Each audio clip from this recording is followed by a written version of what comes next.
چې یو سړی مجاهد وي او جهاد کوي او دا وایي چې زه په میدان جهاد کې کامیاب شم، نو د ده لپاره یو څو کارونه ضروري دي،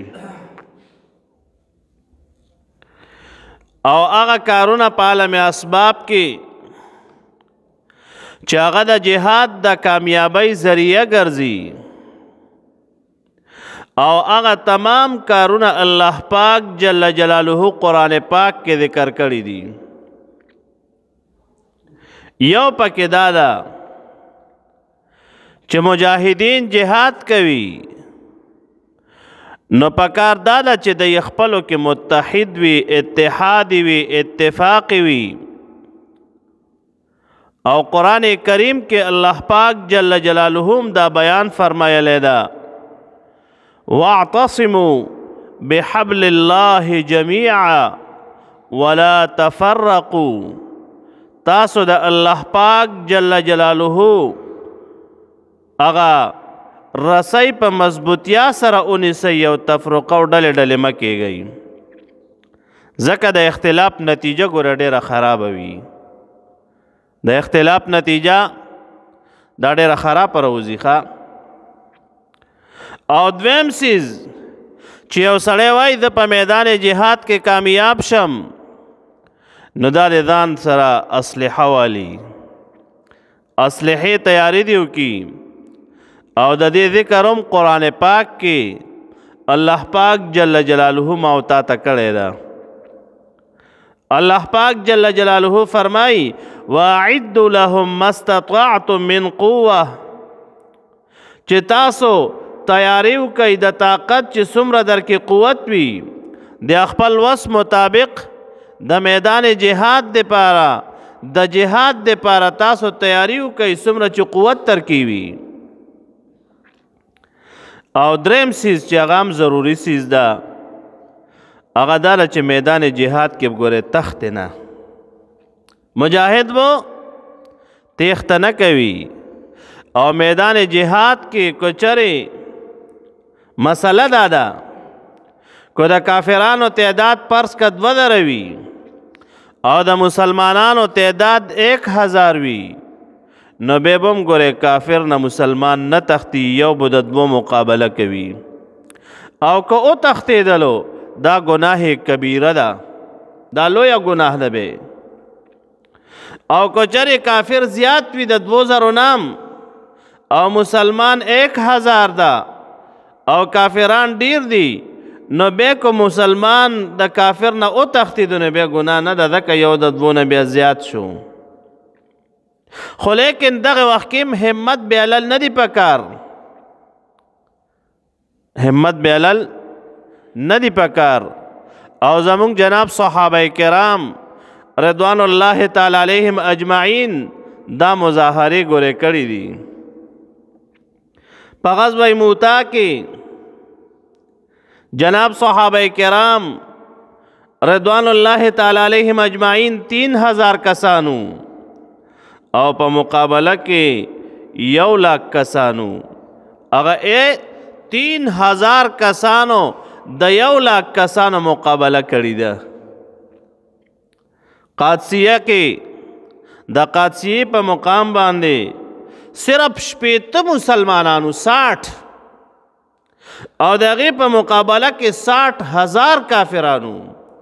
لیکن دا 60 او 60 مسلمانان جناب صحابه کرام رضوان الله تعالی علیهم اجمعین چې د ایمان غرونه را پاسېدل، د 60,000 کافرانو مقابله یې وکړه.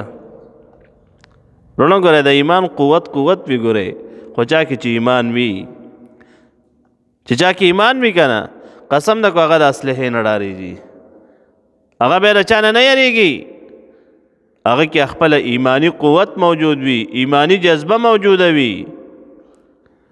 نو لہذا چې یو سړی په صحیح معنو کې مؤمن وي، الحمدلله نن افغانستان کې د مجاهدینو حکومت ته، د مسلمانانو حکومت ته. علامه صفدر صاحب رحمه الله لیکي، وایي مونږ چې کله نن نه څو کاله مخکې د افغانستان جهاد شروع شوی ده. اول کې چې شروع شو نو اسلحه او مسلح نه و، اسلحه ورسره نه وه، ډنډې به یې راغستې وي. الحمدلله نن یې په روغ افغانستان باندې حکومت ته او خلک یې مني چې طالبانو الحمدلله یو حکومت قایم کړی ده او خدای پاک جل شانه دې آباد لري. نو لہذا دریم شرط دا ده چې ګورې کافر نه به تختې نه، او که وتښتېدې نو دا دی ګورې ګناه کبیره وکړه، لویه ګناه دې وکړه. یو دوه شیان دي که د هغې د وجې نه دي تېښته وکړه نو بیا دله جایز ده. یو دا ده کافر وایي چې دا وتښتېدو او ته تېښتې نه، تختې نه بلکې ته یو چل اختیاروې چې مړه په بلې وله راتاوېږم، په بله وله راتاوېږم، چې دا د کافرانو خو دا نیت ته چې دا د ما نه وتښتېدو او ستا نیت دا وي چې زه خو تختم نه بلکې یو چل ورسره کوم. او یا علماء کرام فرمایي فرض که د مسلمانانو دوه جماعته دي او یو جماعت خدای نخواسته کمزوری ده او بل جماعت مضبوط ده، نو دا کمزوری جماعت وایي دلته خاصم مسلمانانو ته کمزورتیا د هغه لاړ شي هغه مضبوط جماعت ته ځان ورسوي چې نور هم مضبوط شي، نو دا هم جایز ده. کافران بویایي وتښتېدل او دا خو تښتېدل نه دي بلکې هغوی له لاړ شي نور هم مسلح شي مضبوط شي او په کافر حمله وکړي. نو که په دغه وخت کې یو سړی ده او دا په ذهن کې راغو چې دا د کافرانو په وړاندې دا مورچه پرېږدم او دی به دا ووایي چې دا وتښتېد او دا وله په بله راتاو شي او د شانه پې حمله وکړي. او یا دا چې یو کمزوری جماعت دی د مسلمانانو او دا وایي دا څه کسان به ورله لاړ شو ای به مضبوط شي، کافران خو به وایي وتښتېدل او د ده خو به دا نیت وي چې دا خپلو ملګرو له ځان رسوم، نو که دا یې وکړل نو دا ګوره جایز ده. لہذا د دې نه علاوه که یو مجاهد میدان جهاد نه خدای نخواسته وتښتېدلو دا ګناه کبیره ده، دا ګناه کبیره ده. زمونږ پاکستان کې ښه پخوا خو 1965 کې جنګ شوی ده که نه سپین ږیرو ته یاد ده 1965 کې چونډا یو مقام چونډا هغې باندې جنګ شوی ښه د پاکستان او انډیا. د پاکستان فوجي و SS زبیری دا د دوی کمانډو هغه سره مشر و، د سره 100 کسانو نوجوانان او هغې سره مقابله کې ډیر ټینکونه و ډیرې اسلحې وې ورسره، لیکن دی مسلمان چې خپل مرکز حکومت سره رابطه وکړه نو مرکز به ته وي واپس راشه جنګونه کې نوجوانان به شهیدان شي. لیکن دا یو مسلمان شخصیت خوا SS زبیری هغه د قرآن پاک آیت مبارک وی او دا وی کم من فئة قلیلة غلبت فئة کثیرة بإذن اللہ، ډیر کرت لگ جماعت اللہ پاک جل جلالہ په غټ جماعت باندې کامیاب کی. او دا 100 کسان دا چې SS زبیری د دې مشرو مجاهدینو او انډیا فوج سره لاندې وتل او داسې ټکو مارې پکې وکړو چې 3000 کسان یې پکې مړه کړل او داسې کسان یې پکې مړه کړل ټینکونه یې وله خراب کړل. اگر چې د جام شهادت نوش کو چې ایمان چا کې وي که نه ابې نه تختی ښه ایمان ډېر مبارک عمل مبارک سیز ده. د چا ایمان چې مضبوط وي قسم د هغه د اسلحې نه ډارېږي، هغه د بل څه نه یېرېږي.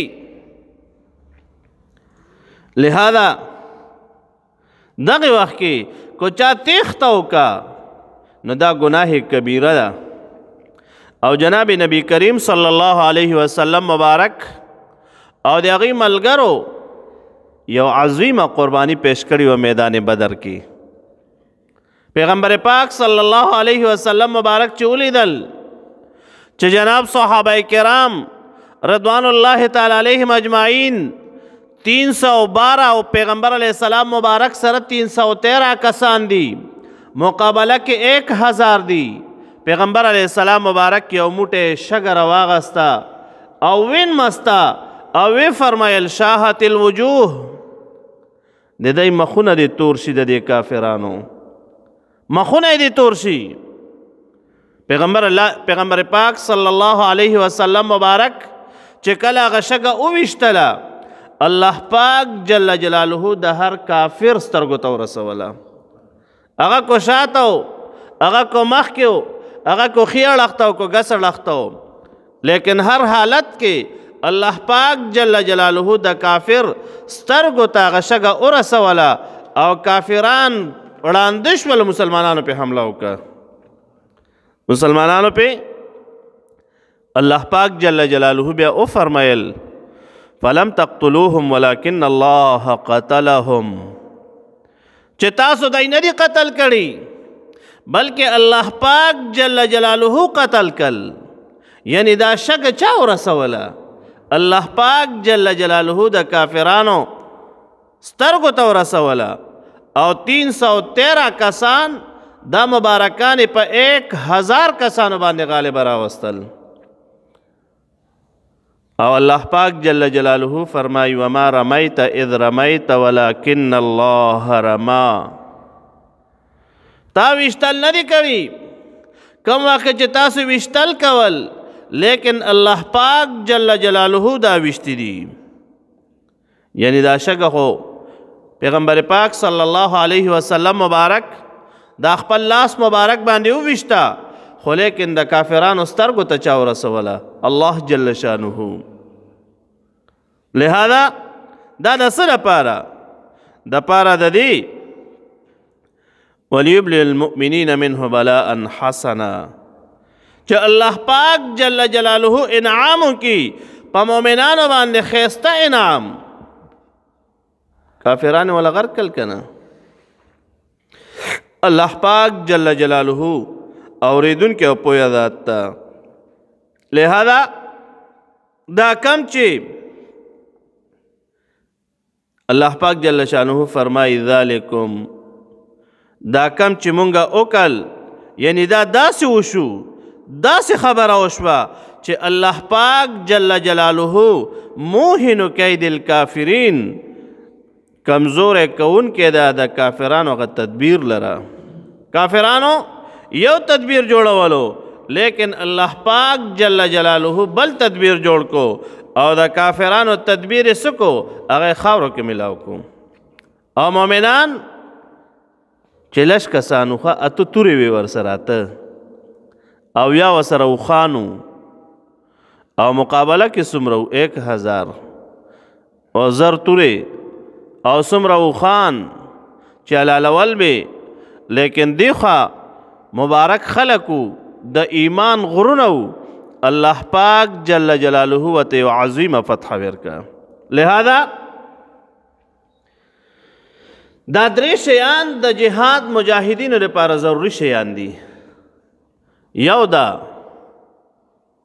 چې اسباب به استعمالوي، اسباب به استعمالوي، او بل چې اتفاق او اتحاد نه وکړ خلی، او دریم دا چې ګوره تیښته به په میدان جهاد کې نه کوي. کو دا دوا طریقې چې رستو الله پاک جل جلاله بیان کړي دي، د دې د وجې نه وشي بیا خیر ده. یو سړی ده هغه وایي چې د دې ته یو چل جوړوم. پیغمبر پاک صلی الله علیه وسلم مبارک فرمایي الحرب خدعة، دا جنگ خو دوکه ده کنه، دوکه یعنی داسې چل به اختیاروي چې کافرانو له دوکه ورکړي او بس سر ولا ماتوي. لہذا الله پاک جل جلاله د مؤمنانو د کامیابی چې کم اصول بیان کړي دي او هغه اصول باندې عمل کړي د الله پاک جل جلاله کامیاب کړي دي. بسم